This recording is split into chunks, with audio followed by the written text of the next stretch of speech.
I can still remember the first time I ever saw Vendetta at an arcade. I think as a kid I almost mistook it for a TMNT cabinet. But then that intro started up.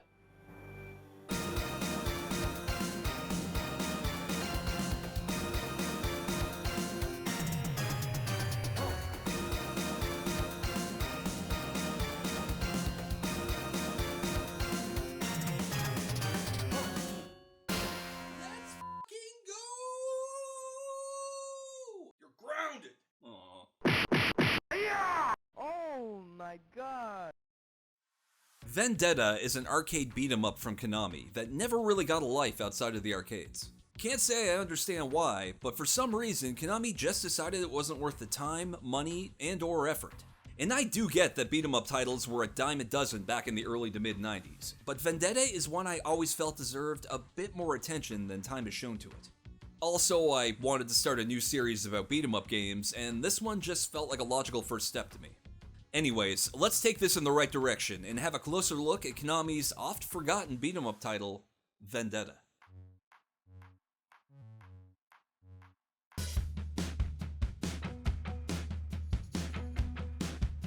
Vendetta puts you in the sneakers of members of a gang called the Cobras. No, we're not doing that bit this time. Blood, Hawk, Boomer, and Sledge. The Cobras are out to save Hawk's protege, Kate, after she's kidnapped by a rival gang. I'm not quite sure what protege means where gangs in dystopian hell cities are concerned, but I guess it's edgier than Save the Princess.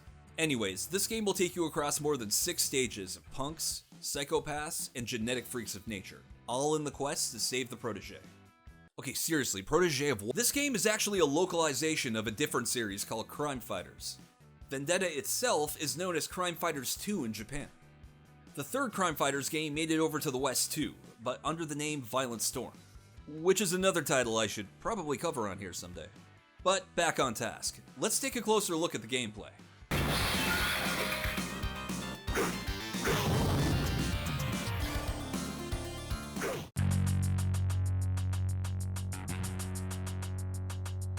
Now, at a glance, it might look like you're only getting 2 character types over 4 different color palettes. But each character actually has a bit more of a balance and variety to them than that. The big guys are stronger, and the smaller guys faster and weaker, yes. But Boomer is more proficient at faster kicks from a distance, while Blood is more of a close distance puncher. Each fighter has their own attack animations as well, which really helps distinguish each character from one another beyond one blue, one green. They also throw in ground attacks, which helps speed up the gameplay a little bit. Konami were always more encouraging towards hitting somebody when they're down. These attacks do look pretty brutal, but they are nothing compared to the weapons in this game. Now, most beat-em-up games will give you some kind of weapon selection, but Vendetta makes every weapon attack look like you're committing a f***ing homicide. Whether it's a baseball bat slamming an opponent against a wall like something out of Splatterhouse, to a shotgun like something out of Splatterhouse. Huh. More overlap there than I was suspected. So now I guess it's as good a time as any to talk about the game's presentation.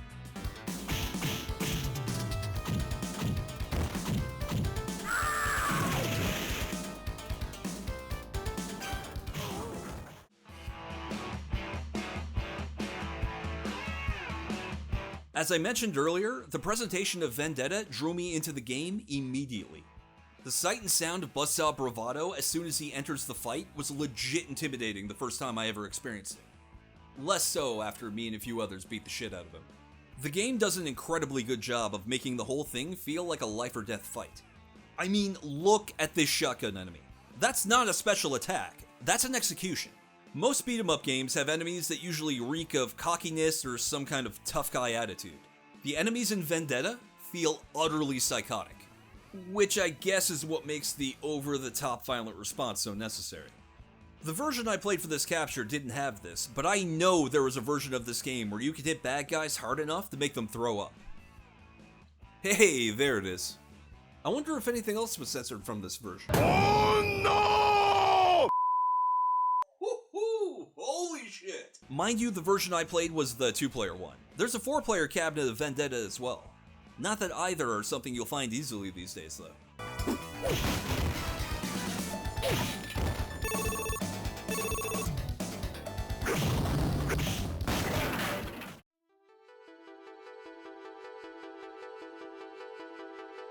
Despite being a Western Konami title, Vendetta has not had a single official port since then, not even in the collection. You can find it through the usual, internet means, but so far, Konami have been content to keep this one in the vault. I thought I saw it pop up on Xbox Marketplace as Final Vendetta, but it turned out to be something different. Though, if you told me it was inspired by Vendetta, I wouldn't be shocked. It looks fun. But if you have the means, I most definitely recommend trying Vendetta, especially if you like your beat 'em up with a little extra violence. It's pretty breezy and can be cleared in probably a half hour or so. It's definitely more of a good time than a long time. If Konami ever put together a collection of titles similar to what Capcom did a few years back, Vendetta is at the top of my wish list.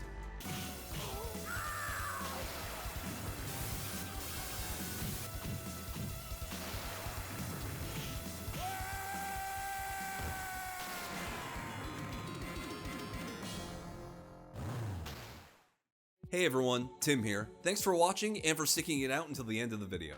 Me and Kevin are hard at work on new videos for the channel, and we're really excited to show you some of the new things we've been working on. To keep up to date, the best things to do are, well, basically the usual YouTube things. Like, comment, subscribing, sharing, all that good stuff. It really does help us out over here, and we really do appreciate it.